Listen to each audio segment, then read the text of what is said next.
రాసిన పత్రిక మొదటి అధ్యాయము 16-17 వచనాలను చదువుకొని ధ్యానం చేద్దాం. నా ప్రియ సహోదరులారా, మోసపోకుడి. శ్రేష్టమైన ప్రతివియు సంపూర్ణమైన ప్రతి వరమును పరసంబంధమైనదై జ్యోతిర్మయుడగు తండ్రి యొద్ద నుండి వచ్చును. చాలమ్మా. మొదటిగా ఆ వచనంలో నా ప్రియ సహోదరులారా మోసపోకుడి అనే మాట చెప్తున్నాడు పరిశుద్ధాత్మ దేవుడు. My beloved brother, do not be deceived అని ఉంటుంది. మోసపోకుడి. మోసపోకుడి అను మాట చాలాసార్లు మనం చదువుతాము. క్రొత్త నిబంధన గ్రంథంలో కావచ్చు, పాత నిబంధన గ్రంథంలో కావచ్చు. అపవాది మోసగాడు. ప్రభువును వెంబడించు బిడ్డలను ఆ త్రోవను తప్పించాలని, ఆ పరలోక మార్గం నుండి ఏదో ఒక రకముగా వారిని డైవర్ట్ చేయాలని వాడు దురుపాయములు పన్నువాడు, మోసపరిచేవాడు. కానీ విచారమైన మాట ఏంటంటే ఎక్కువ మంది మోసపు మాటలనే నమ్ముతారు. మోసకరమైన దాని మీదనే దృష్టి పెడతారు. యేసయ్య ఈ మాట కూడా చెప్పాడు. నరకానికి పోయే మార్గం, పాతాళానికి పోయే మార్గము బహు విశాలముగా ఉన్నదట. అది వెడల్పుగా ఉన్నదట. దాని ద్వారా వెళ్ళేవారు అనేకులు ఉన్నారు. అది ఎలా కనిపిస్తుంది అంటే మనకు అనుకూలంగా అనిపిస్తుంది. మనకు పెద్ద ఇబ్బందికరంగా అనిపించదు. అది it seems very comfortable for us. అన్ని బాగున్నాయి ఇక్కడ, నాకు అన్ని అనుకూలంగా ఉన్నాయి ఇక్కడ నాకు అని అనిపిస్తుంది. ఈ మార్గమే ఏదో బాగుంది, ఈ మార్గంలో ఏ కట్టుబాట్లు లేవు, ఈ మార్గంలో ఏ కలుగుదనం లేదు, ఈ మార్గంలో ఏ గద్దింపు లేదు, ఈ మార్గంలో ఏ హెచ్చరికలు లేవు. మనకి ఇష్టంగా ఉంది ఈ మార్గం. బైబిల్ చెప్తుంది, ఒకరి ఎదుట సరైనటువంటిదిగా కనపడు మార్గము కలదు, కానీ తుదకు అది మరణమునకు త్రోవకి ఎటుపోతుందట. దాని డెస్టినేషన్ చాలా డేంజరస్. దాని అంతము చాలా డేంజరస్. ఎక్కడికనంటే డైరెక్ట్ గా నిన్ను మరణానికి ఈడ్చుకొని పోతుంది. కానీ దానిలో వెళ్ళినంత కాలము మాత్రము కంఫర్టబుల్ గా ఆరాంసే ఉంటుంది. అందుకే బైబిల్ దేవుడు చెప్తున్నాడు, నా ప్రియ సహోదరులారా మోసపోవద్దు. ఈ లోకంలో ఉన్నదంతా శరీరాశ, నేత్రాశ, జీవపు డంబము ఇవి తండ్రి వలన పుట్టినవి కావు. ఇవి లోక సంబంధమైనవి. ఇవి పైనుండి వచ్చినటువంటివి కావు. మోసపోకూడదు. దేవుని పిల్లలకు దేవుడు ఎప్పుడు ఏ సమయంలో ఎంత కావాలో ఏమి కావాలో ఎగ్జాక్ట్ గా ఇస్తాడని గట్టిగా స్తోత్రం చెప్పండి. అందరూ వాళ్ళు గట్టిగా చెప్పాలా? హల్లెలూయా. ఈరోజు వాక్యాంశము, ఆయన సర్వ సమృద్ధినిచ్చిన దేవుడు నీకు. మోసపోకుడి. కానీ మొదట చెప్తున్నాడు, మోసపోకుడి. Do not be deceived by the evil.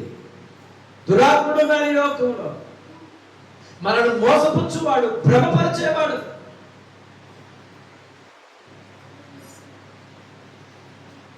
మొదటగానే వాడు ఆదామవ్వలను మోసపరిచాడు. ఒక విషయం చెప్పనా, దేవుడు ఎప్పుడు కూడా మనకి ఏది తక్కువ చేయడు. ఆదికాండం 1వ అధ్యాయం చదివితే మన క్రిస్టల్ క్లియర్గా అర్థమవుతుంది. ఎందుకంటే ఆయన ఒక మనిషి మనుగడకు కావలసిన సమస్తము A to Z ఏమేమి అవసరమో మనిషి మనుగడకు వాటన్నిటిని కూడా సమృద్ధిగా చేసిన తరువాత మనిషిని చేశాడు. నీకు ఏం అవసరమైనదో వాటన్నిటిని కూడా దేవుడు ముందు చేసిన తర్వాతనే చివరాఖరికి తన పోలికలో ఆయన నరుని చేశాడు. ముందుగానే వెలుగును చేశాడు, వెలుగులో చీకటిని వేరుపరిచాడు, నీటిని చేశాడు, నీటిని ఆరిన నేలను వేరుపరిచాడు, గాలి వృక్షము ఫలములను పశువులను పక్షులను జలచరములను సమస్తమును కూడా ఎవ్రీథింగ్ నిన్ను చేయడానికి ముందే దేవుడు చేసి పెట్టాడు. హల్లెలూయా. అన్ని చేసి పెట్టాడు. అంతే కదా, మట్టి శరీరంతో ఉన్న మనమే ఒక ప్రోగ్రామ్ పెట్టుకున్నాం అనుకోండి, దానికి కావలసినవన్నిటిని ముందే తెచ్చి పెట్టుకుంటామా? ప్రోగ్రామ్ స్టార్ట్ అయినాక చూసుకుందామని అంటారా చెప్పండి? అన్ని ఇంకా పెళ్ళి అంటే మామూలుగా ఉండదు.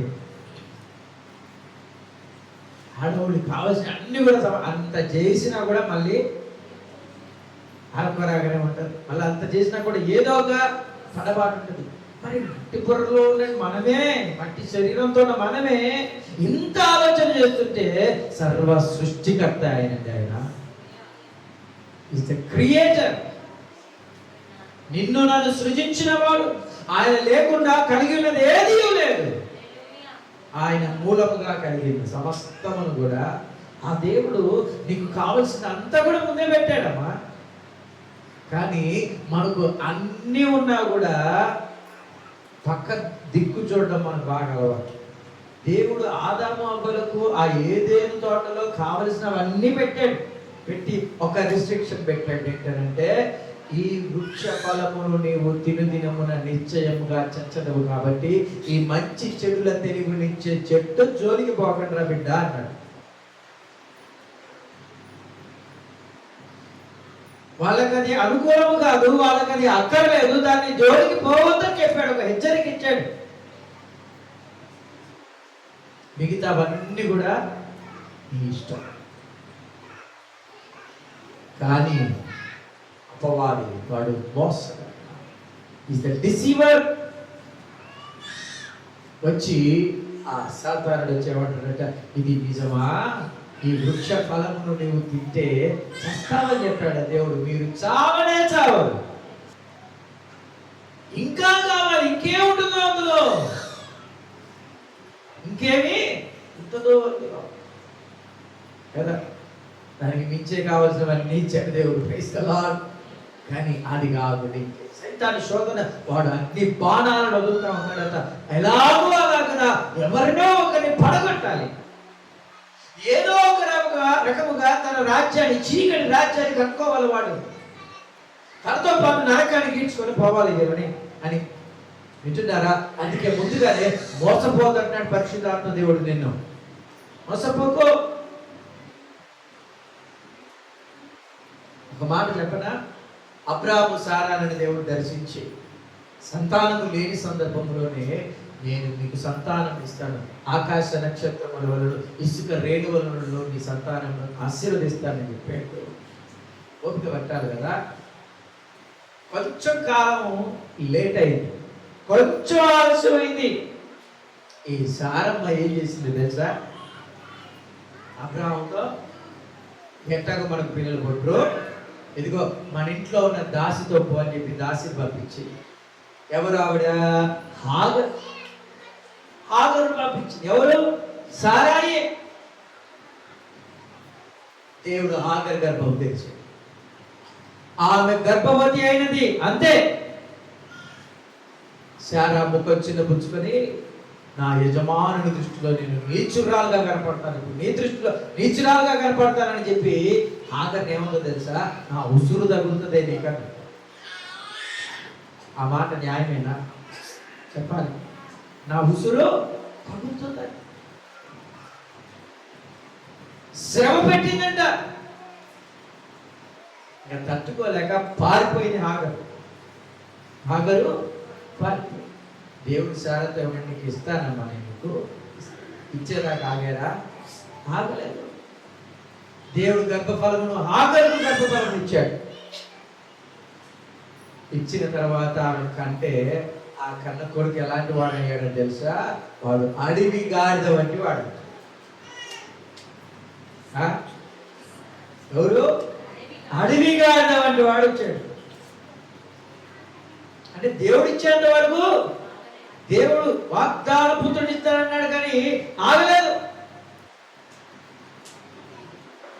He was unable to wait until the time of God. దేవుని టైమింగ్ వరకు, ఆయన సమయం కొరకు ఎదురు చూడలే.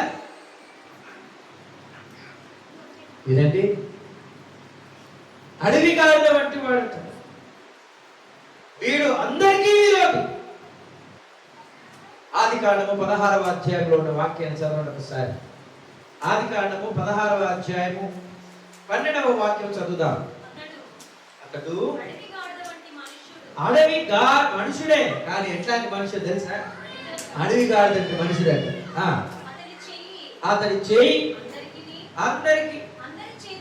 అందరి చేతులు అతనికి విరోధం. ఎప్పుడు ఎగెన్స్టే, ఎప్పుడు విరోధమే, ఎప్పుడు విరోధ భావమే, ఎప్పుడు శత్రుత్వమే, ఎప్పుడు పోరాటమే, ఎప్పుడు పగే, ఎప్పుడు ద్వేషమే, ఎప్పుడు కొట్లాడే.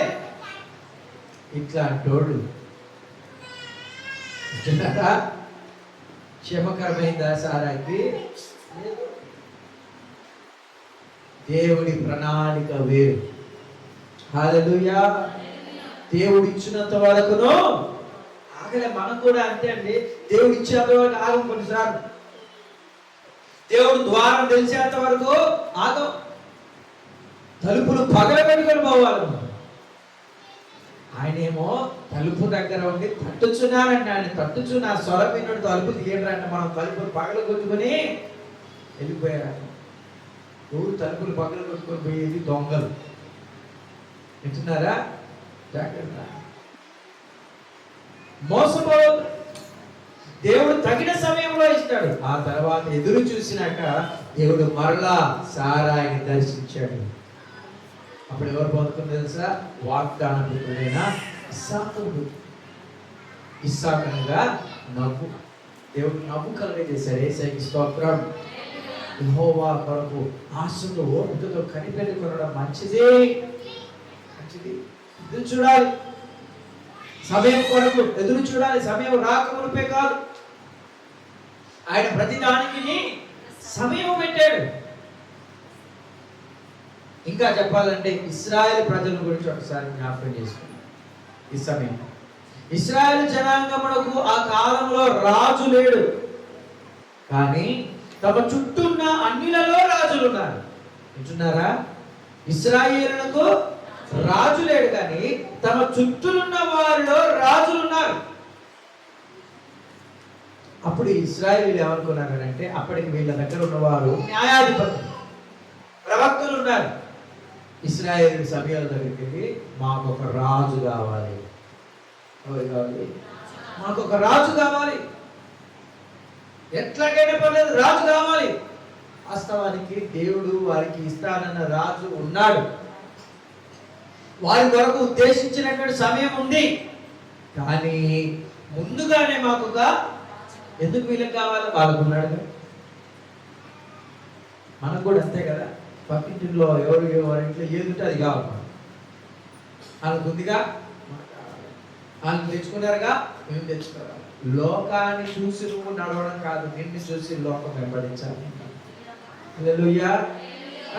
ఇశ్రాయేలు ప్రజలు అన్యులను చూసి వాళ్ళకి రాజు ఉన్నారు కాబట్టి మాకు కూడా రాజు కావాలి. చక్కని న్యాయాధిపతులను పెట్టాడండి దేవుడు వారికి.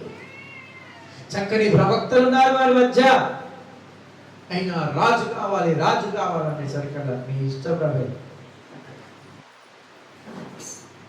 ఎందుకండి అని అంటే సౌలులో అనుకున్నారు. ఎలాగున్నాడు తెలుసా?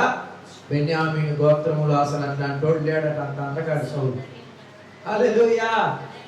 అంత హ్యాండ్సమ్ గా ఉన్నాడు, అంత ఎత్తుగా ఉన్నాడు సౌలు. ఇతడే మాకు రాజు. అసలు సూపర్ అండి. ఇన్ని రోజులు ఆడిపోయావా సౌలయ్య. కానీ ఈ బెన్యామీను గోత్రం ఎలాంటిదో తెలుసా? చీల్చెడి తోడే. ఎవరంట? చీల్చెడి తోడే. పాలించేది లేదు, దేవుని మాటకు లోబడే హృదయం లేదు, దేవుని చిత్తము దగ్గర విచారించే మనసు లేదు, ఆయన మందసము దగ్గర ప్రార్థించే మనసు లేదు, ఆయన మార్గం కొరకు ఎదురు చూసేది లేదు. ఏది తోచింది అది చేసేసాడంటే Saul. First king but first failure. మొట్టమొదటి రాజే బట్ మొట్టమొదట ఫెయిల్యూర్. చూస్తున్నారా? దేవుడు హృదయానుసారమైన వాడు కాదు. దేవుడు తన హృదయపూర్వకముగా ఇశ్రాయేలులకు ఇచ్చిన వాడు కాదు. వారడికి పొందుకున్నారు. దేవుడి చిత్తంతో మాకు పర్లేదు, మాకైతే ఒక రాజు కావాలండి. ఏ రాయి అయితే పనులు రాలగొట్టుకునేదానికి అన్నట్టుగా నిలబడ్డాడు ఆ రాజు. మొట్టమొదటి రాజే ఫెయిల్యూర్ అయిపోయాడు. ఆ తరువాత దేవుడు మళ్ళా సమూయేలుని పిలిచి, ఇదిగో ఇతడు నా హృదయానుసారుడైన వాడని దావీదుని అనుకున్నాడు. గట్టిగా స్తోత్రం చెప్పరే. హల్లెలూయా. తన రాజ్యాన్ని స్థిరపరుస్తాడు. తరతరములకు ఉంటుంది. యూదా గోత్రపు రాజు, కొదమ సింహము వంటి వాడు. దేవునికి స్తోత్రం. గొప్ప నాయకుడు, దేవుని హృదయమును అనుసరించి నడిచిన వాడు, దేవుని చిత్తమును ఎరిగిన వాడు, దేవుని మందసభ దగ్గర విచారణ చేసిన వాడు దావీదు. దేవునికి అనుకూలమైనదేదో ఆలోచించి ప్రవక్తలను నిర్దేశించిన వాడు, ప్రవక్తల మాటలను లోబడిన వాడు దావీదు. దేవుడు ఇస్తే ఎలాగుంటది? హల్లెలూయా. ఈ రోజున దేవుడు నీకు ఏది సిద్ధపరచాడు, ఆయన చిత్తానుసారంగా నీవు అడిగిన ఎడల అంటాడు బైబిల్లో. మనం ఆయన చిత్తానుసారంగా మనం ఏది అడిగినను అది ప్రభు వల్ల మనకు అనుగ్రహించబడుతుంది. ఆమేన్. Ask according to the will of God. దేవునికి ఇష్టానుసారమైనది అడుగు. శ్రేష్టమైన ప్రతి ఈవి అంటాడు. చెప్పండి. శ్రేష్టమైన ప్రతివి, every gift, every perfect gift, నీకు సూటబుల్ అయ్యేది, నీకు ఆరోగ్యకరమయ్యేది, పర్ఫెక్ట్ గా ఏదైతే ఉంటుందో అది దేవునికి ఇస్తాడు. ఆమేన్. అది సమకూర్చే దేవుడు ఆయన ఖచ్చితంగా ఆయన చూసుకుంటాడండి. నీకు ఏది అవసరమో ఎప్పుడు కావాలో అది ఇస్తాడు. మోసపోవద్దు. సాతాన్ని ఎవరిని కృంగదీయాలని, ఎవరిని పడగొట్టాలని, ఎవరిని దేవుడి నుండి దూరం చేయాలని వాడు అన్ని బాణాలు వేస్తాడట. తుదకు ప్రభు యొక్క మహాశక్తిని బట్టి ఆయన యందు బలవంతులై ఉండండి. Be strong in the lord. ఆయన శక్తిని బట్టి దావీదు ఎప్పుడు యుద్ధమునకు పోయినా, ఇన్ఫాక్ట్ తన మొట్టమొదటిగా గొల్లియాతుతో యుద్ధానికి పోతున్నప్పుడు కూడా అన్న మాట ఏంటో తెలుసా? యుద్ధము యెహోవాది, యుద్ధము యెహోవాదే, నేను కాదు పోరాటం చేసేది, నా పక్షమున దేవుడు యుద్ధం చేస్తాడు. ఎక్కడికి పోయిన ఒట్టి చేతులతో రాలేదు దావీదు, జయం పొందుకొని వచ్చాడు. Praise the Lord. జయం పొందుకున్నాడు. ఏ యుద్ధంలోనూ ఓడిపోలే. ఓటమి ఎరుగని రాజు. యేసయ్యకి స్తోత్రం కలుగునుగా. దేవుడు నువ్వు అడిగిన దానికి ఇస్తాడు. ఆ దావీదు అంటాడు, ఇంత హెచ్చులోనికి తీసుకురావడానికి నేను ఎంతటి వాడను, నా కుటుంబం ఏ పాటిది. ఏమైనా దేవుడు బిడ్డలారా, మన దేవుడు మనకు సమకూర్చే దేవుడు. ఆ సమకూర్చు దేవుడు ఆయన చిత్తానుసారంగా నువ్వు అడగాలి. నువ్వు అడుగు దానికంటే నువ్వు అత్యధికముగా దేవుడు నీకు ఇస్తాడు. ఎదురు చూడు. సమకూర్చువాడు.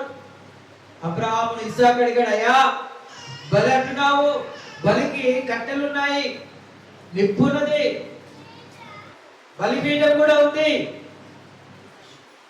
బలి పశువు ఏదని అడిగాడు. అబ్రహాము ఏమన్నాడు తెలుసా? దేవుడు చూసుకుంటాడు. హల్లెలూయా. దేవుడు చూసుకుంటాడు. మన పని ఆయన చెప్పింది చేసుకుంటూ పోదాం. మనల్ని చూసేవాడు. మనం అంటాం కదా, నన్ను చూచువాడా, నిత్యం కాచువాడా, నన్ను చూచువాడా, నిత్యం కాచువాడా, పరిశోధించి తెలుసుకున్నావు,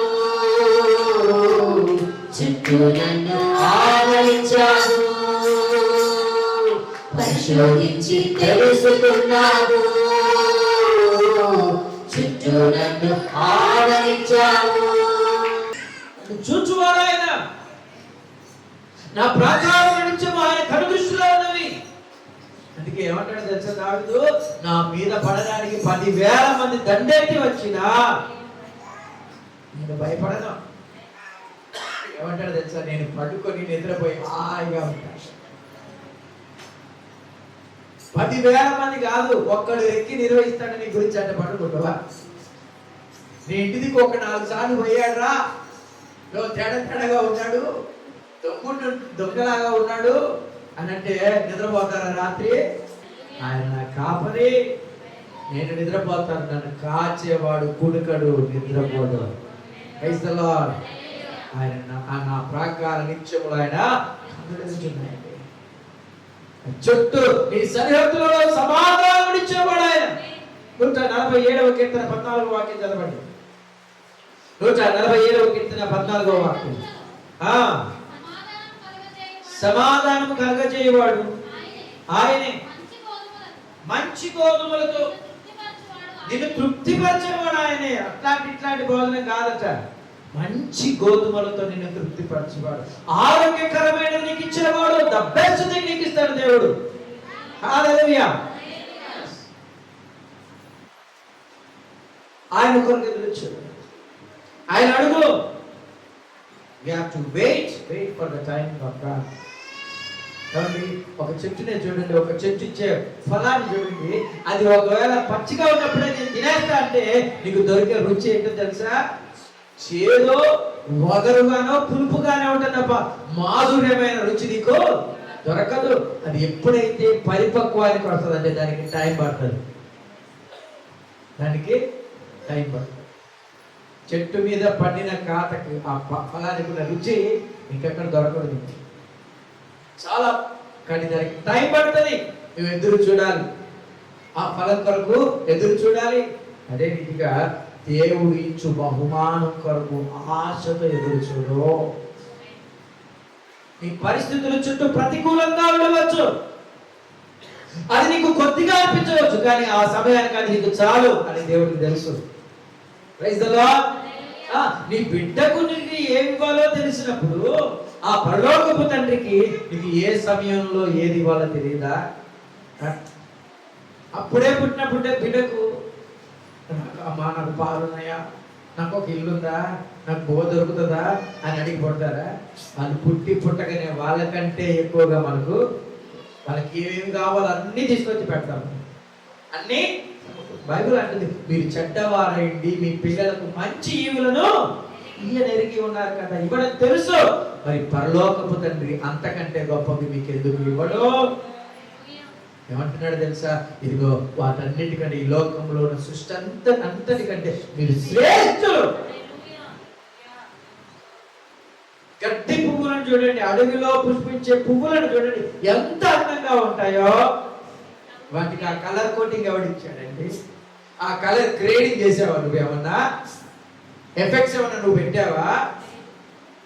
లక్షల కెమెరాలు పట్టుకొని అడవులలోకి పోయి ఆ గడ్డి పువ్వుల్ని ఫోటోలు తెచ్చాం మనం. హల్లెలూయా. ఎవరిచ్చారు వాటికి అంత అందం? దేవుడు ఇచ్చాడు. ఎంత అందంగా ఆ కలర్ మ్యాచింగ్ చూడండి. మనం మ్యాచింగ్ ఎతకాలంటే సావాలి, ఎన్ని మ్యాచింగ్ వేసుకున్నా ఏడిచినట్టే ఉంటాం. కానీ అడవి పువ్వులను చూడండి, ఆ జలచరములను చూడండి, ఆ చేపలను చూడండి. అందుకంటే సృష్టిని చూడు ఒక్కసారి. సృష్టి తన కార్యములను చూపిస్తుందట, ప్రచురపరుచుచున్నది, ఆయన శక్తిని ప్రచురపరుస్తుందండి. చుట్టూ పరిస్థితులు, అయ్యో నా బ్రతికి ఇట్లాగా అయిపోయింది, నా ఆర్థిక ఇబ్బందులు ఇట్లాగా అయిపోయినాయి, నా అనారోగ్యం పరిస్థితి ఇలాగుంది, నా ఆరోగ్యం ఏంటిది ఇలాగున్నది, నా కుటుంబ పరిస్థితి ఏంటి ఇలాగున్నది అని నువ్వు దేవుని శక్తి మీద నువ్వు నెగిటివ్ గా కాంట్రవర్సీగా ఆలోచన చేయకూడదు. ఎదురు చూడదు. ఏసైనా అడుగు, నన్ను అడుగు అంటున్నాడు యేసయ్య. నన్ను అడుగు. Wait for the time of God. ఎలియాతో చెప్పాడు దేవుడు, అసలే కరువు కాలం, నువ్వు వెళ్ళి కేరుతు వాగు దగ్గర ఉండు, అక్కడ నేను పోషిస్తా అన్నాడు. ఎవడన్నా అడవిలోకి పోయి వాగు దగ్గర ఉండు, నువ్వు పోషించబడతావు, నమ్ముతావా? ఇక్కడ ఎన్ని ఉన్నా సరిపోగా సిటీ లైఫ్ కావాలి మనకు, సిటీలు. కానీ ఏలియా అన్నాడు, అరణ్యంలోకి పోయి వాగు దగ్గర ఉండు, అక్కడ నువ్వు పోషించబడతావు. ఎట్లా పోషించాడు తెలుసా? కాకులమునకు ఉదయమున సాయంకాలం ఏం చేస్తున్నాయి? రొట్టెలు, మాంసం. దేవుడు ఇచ్చినంత వరకు తీసుకున్నాడు అంతే. కొంతకాలానికి ఆ వాగు ఎండిపోయింది. మళ్ళా దేవుడు దర్శించాడు. ఆయన వచ్చింది, దేవుడు దర్శించాడు, ఏలియా ఈ వాగు ఎండిపోయింది కదా, ఇదిగో సారెపతన గ్రామానికి వెళ్ళు, అక్కడ ఇంకొకరిని పోషించడానికి పెట్టాను. అయ్యా ఈసారి రాజు దగ్గర పంపిస్తావా? ఏమన్నా ధనికుల దగ్గర పంపిస్తావా? ధనికులు కాదు, ఒక పేద విధవరాలు. పో. కరువు కాలం అంటే 3.5 సంవత్సరాల వర్షము లేదు. దేవుని మాట చొప్పున బయలుదేరాడు. దేవుడు చూసుకుంటాడు. వెళ్ళేసరికల్లా ఆ తల్లి ఏం చేస్తుందట? ఆమె పుల్లలు ఏరుకుంటుంది. పుల్లలు ఏరుకుంటే, అమ్మా నీ చేత్తో కొన్ని మంచినీళ్ళు తీసుకొని రా అని అడిగాడు. వెంటనే మంచినీళ్ళు తీసుకొని వస్తే ఆయన ఏమంటున్నాడంటే, మంచినీళ్ళు తెచ్చావు కదా, అదే చేత్తో వెళ్ళి ఒక రొట్టె తీసుకొని రా నాకు అన్నాడు. ఆమె పరిస్థితి ఎట్లుంది తెలుసా? అప్పుడు ఒక పట్టెడు పిండి మాత్రమే ఉంది. పట్టెడు పిండి, బుడ్డిలో కొంచెము నూనె. ఒక కొడుకున్నాడు ఆ తల్లికి. ఆ తల్లి అంటుంది, అయ్యా కరువు కాలము, ఇక చచ్చిపోదాం అనుకుంటున్నాము, ఒక 2 రొట్టెలు చేసుకొని నేను తిని, లేకపోతే నా బిడ్డకు పెట్టి, ఇక నెక్స్ట్ మాకు చావేశారని. ఇక ఏమీ లేదు, జీవం గల దేవుని తోడు అంటే ఆ ప్రవక్త అన్నాడు, యెహోవా సెలవిస్తున్నాడమ్మా, నేను చెప్పింది పోయి చేసి తీసుకుంటురా. ఆమె దైవ జనుడు చెప్పినట్లుగా వెళ్ళి ఒక రొట్టెను, ఒక అప్పమును చేసి తీసుకొని వచ్చింది. 3.5 సంవత్సరములు కరువు దినములు తీరిపోయేంత వరకు తన ఇంట్లో తొట్లో ఉన్న పిండి తక్కువ కాలేదు, బుడ్డిలో ఉన్న నూనె అయిపోలేదు. ఎక్కడి నుండి దేవుడు సమకూరుస్తున్నాడు? ఆయన మాట వింటే కార్యం చూస్తావు.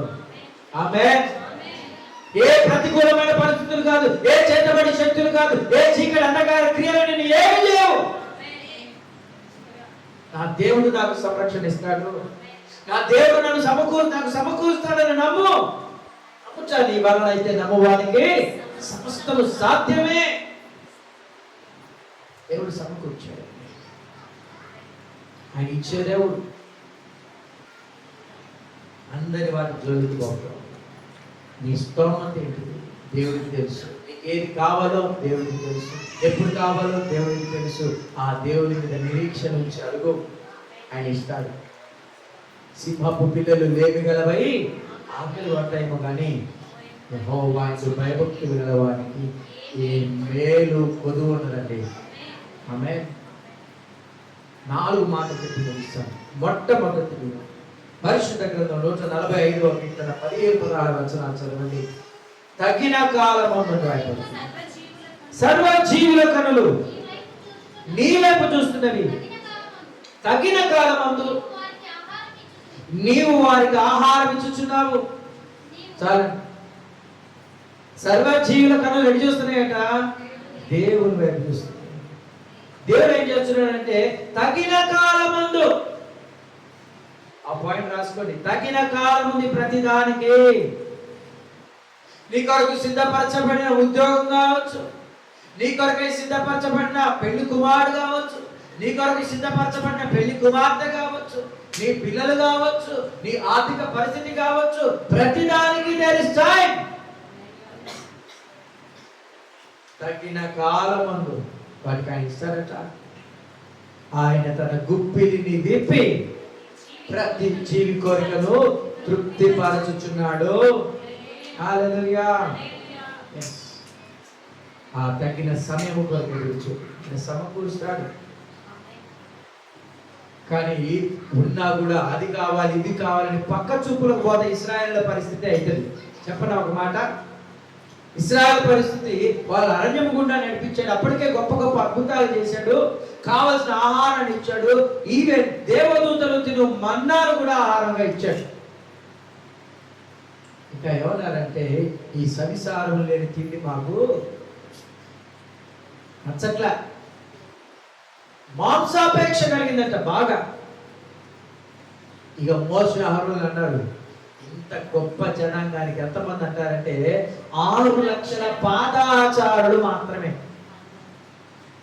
ఎంతమంది అమ్మా? 6 లక్షల మంది పాదాచారులు. మరి చక్కలో ఉన్న వాళ్ళు ఎంతమందో, ఒడ్డల మీద ప్రయాణం చేసే స్త్రీలు ఎంతమందో వింటున్నారా? వాళ్ళ లెక్క కాదు ఇది. ఓన్లీ నడుచుకుంటూ నడిపించే వాళ్ళు 6 లక్షల మంది ఉన్నారు. మోషే కుండలు కొట్టుకుంటూ ఇంతమందికి మాంస వ్యాధి తేవాలి మేము, ఇంత గొప్ప జన సమూహముకు మాంసం ఎక్కడి నుండి అరణ్యంలో తేవాలి? దేవుడు అన్నాడు, నువ్వు భయపడు, యెహోవా హస్తం కొరచ కాలేదు, ఆయన బాహుబలము తక్కువ కాలేదు, ఆయన ఇస్తాడు. చదవండి సంఖ్యాకాండము 11వ అధ్యాయము 21వ వాక్యం చదవండి అమ్మా. అందుకు మోషే, నేను ఈ జనముల మధ్య ఉన్నాను, వారు 6 లక్షల పాదచారులు, వారు నెల దినములు తినుటకు వారికి మాంసం ఇచ్చదనని చెప్పిదివి. అయ్యా, నెల రోజులు మాంసం తింటారన్నావు, ఏడు దేవాల మేము. వారు తృప్తిగా తినట్లు వారి నిమిత్తము గొర్రెలను పశువులను చంపాలా? చెప్పండి, 6 లక్షల మందికి ఒక్క పూట భోజనము ఎంత మాంసం కావాలి ఆయన? అది ఎంత పెద్ద ఫంక్షన్ అవుతుంది? ఎంతమంది అంట? 6 లక్షల. సరే, ఒక్క దినం కాదు, 19వ వచనం చదవండి. నాట్ జస్ట్ వన్ డే, 2 దినములు కాదు, పోనీ 5 దినములు కాదు, వామ్మో 10 దినములు కాదు, 20 దినములు కాదు, ఒక్క నెల దినాలు. హల్లెలూయా. 30 రోజులు ఎంతమంది? 6 లక్షల మంది. ఏం కావాలంట? మాంసం. వాళ్ళు పస్తు పెట్టలేదు దేవుడు. దురాశ గర్భము ధరించి పాపములు కలుగుతుందట. అక్కడ మొదలైంది దురాశ. ఆ స్థలం పేరు దురాశనే పెట్టాడు. కిబ్రోతు హత్తావా అని ఉంటుంది ఆ మాట. కిబ్రోతు హత్తావా హెబ్రీలో ఏమంటుంది అర్థం అంటే దురాశ. 6 లక్షల మందికి ఎట్లా ఎనర్జీ తెచ్చిపెట్టింది. అక్కడ కింద వాక్యం చదివితే, యెహోవా బాహుబలము తక్కువైనదా, నా మాట నీ ఎడల నెరవేరునో లేదో ఇప్పుడు చూడిగా. దేవుడికి స్తోత్రం. చూడు, అడిగారు కదా, ఉన్నా కూడా అడిగారు కదా, ఇక చూడు అని చెప్పి దేవుడు అంట ఊరేళ్ళను రప్పించారు. ఆ అడవులో, ఆ అరణ్యములో పూరేళ్ళు ఎక్కడి నుండి వచ్చాయి తెలుసా? సముద్రము మీద నుండి వచ్చాయి. గొప్ప గాలిని పుట్టించాడు, సముద్రములో పూరేళ్ళు బయలుదేరే చేశాడండి దేవుడు. ఎవరైనా సముద్రంలో పూరేళ్ళు ఎక్స్పెక్ట్ చేస్తారా? సముద్రంలో నుండి చేపలు ఎక్స్పెక్ట్ చేస్తాం. దేవుడు చేసే కార్యం భాగోచరాలు ఊహకందవు. ఆమేన్. సముద్రం నుండి పూరేళ్ళని రప్పించాడు. ఎంత తెలుసా? వాళ్ళు నడుచుకుంటూ పోతుంటే దానికి కుడి పక్కన ఎడమ పక్కన 2 మూరల ఎత్తున్నదట మాంసం. 2 మూరలు అంటే ఇక నా చెయ్యి పొడుగు. 2 మూరల ఎత్తున పూరేళ్ళు. ఇక చూడండి, చూపిస్తా అన్నాడు దేవుడు. చూపించాడు వాళ్ళకి. వాళ్ళు దొరికినట్లుగా తీసుకున్నారట. అయితే తింటూ ఉండగా ఆ మాంసము పళ్ళ సందున ఉండగానే అది నమలక మునిపే తెగులుతో మొత్తాడంట. అయిపోయింది. జనుల మీద దేవుడు కోపం రగులుకుంది. ఎందుకంటే ఆయనను సందేహించారు. ఆయన సమకూర్చగలడా? Is he able to provide for us? జాగ్రత్త, ప్రార్థనలో పొరపాటు మాటలు మాట్లాడదు, సందేహపడకూడదు. అయ్యా నీకు చేతనైతుందా ఈ రోగం తీసేయడానికి? అయ్యా నీకు చేతనైతుందా అసలు ఈ సమస్య పోవడానికి? ఆయనకు అసాధ్యమైనది ఏదియో లేదో. ఆయనకు కోపం పుట్టించారట. తెగులు చేత సంహరించబడ్డారు. అక్కడ ఆ పేరు ఏంటంటే దురాశ అనే పేరు వచ్చింది అక్కడ. ప్రేమని దేవుడి సంఘమా, మన దేవుడు సమకూర్చువాడుగా ఉన్నాడు. మొదటగా ఆయన తగిన కాలంలో ఆహారం ఇచ్చి తృప్తిపరచువాడని నమ్ము. రెండవది, ఆయన అనుగ్రహించు రక్షణ కొరకు ఆశ కలిగి ఓపికతో కనిపెట్టడము మంచిది. ఏం కావాలంటే రెండవది, ఆయన ఇచ్చేంత వరకు నరుల సహాయము అర్థం. దేవుడు సమకూర్చువాడు. పాటలు అయితే పాడతాం, ఎంతైనా పాడతాం. ఏమో పాడతాము? సమకూర్చు వారికి ఆరాధన అని పాడతాం. అయ్యా నాకు ఇది లేదయ్యా, మరి అవుతుందో కాదో, ఎందుకో ఏమో అంటారు. మళ్ళీ నాకు దొరుకుతుందో దొరకదో, నాకు ఉద్యోగం వస్తుందో రాదో, పిల్లలు పుడతారో పుట్టరో, ఏమో అన్ని డౌట్లే. సందేహించువాడు గాలి చేత ఎగిరిపడి రేపబడిన సముద్ర తరంగములు పొందిన వాడట. వాడు నిలువడు, వాడికి ఏమీయో దొరకవు, పొందుకోలేరు. నరులు ఆశ కలిగి యెహోవా అనుగ్రహించు రక్షణ కొరకు ఓపికతో కనిపెట్టుట ఎదురు చూడు. తను నమ్మిన వారిని ఎప్పుడు కూడా మోసగించడు దేవుడు. మొదటిది, ఆయన గుప్పిలి వైపు చూడు. రెండవది, ఓపిక కలిగి చూడు. మూడవది, నీవు ధన్యుడవు. చదవండి. ఎవరికి యాకోబు దేవుడు సహాయుడగునో, 146వ కీర్తన 5వ వచనం. ఎవరికి యాకోబు దేవుడు సహాయుడగునో, ఎవడు తన దేవుని యెహోవా మీద ఆశ పెట్టుకొనునో ధన్యుడు. యాకోబు దేవుడు, యాకోబు ఆశ్రయించిన దేవుడు నీ దేవుడు కావాలి. ఆ దేవుడు మారని దేవుడు, మార్పు లేని దేవుడు. యాకోబు గోచాడాడు, నీవు నన్ను ఆశీర్వదించితేనే కానీ నేను మరణాపాయం నుండి తప్పించాడు దేవుడు యాకోబును. ద్వేషం నుండి, శత్రు భయం నుండి తప్పించాడు దేవుడు యాకోబును.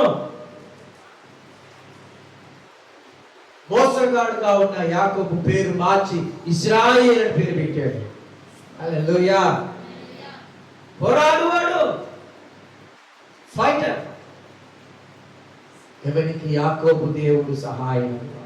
నువ్వు ఎవరి సహాయం నిమిత్తం కోరుకొచ్చున్నావు? ఎవరి సహాయం ఆర్జిస్తున్నావు ఈ దినమున? ఆయన సహాయం చేస్తాడు పిల్లారా. ఆ దేవుని సహాయం కొరకు ఎదురుచుద్దాం. Praise the lord. నాలుగవది, ఆయన మీద మనస్సు పెట్టు. పాటలు కాదు పాడే, మనసు పెట్టు. పెదవులు కాదు ఇచ్చేది, హృదయం నీవు. యెషయా గ్రంథంలో 26:3 చదవండి.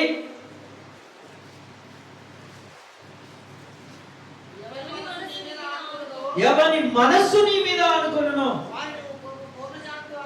దేవుని మీద ఆనుకోవలసింది ఏంటో తెలుసా? మనస్సు.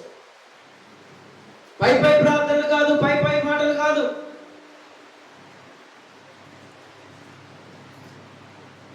ఒక ఆయన ఆశ అయితే ఉంది నాలో, అందుకోకుండానే పోయారు.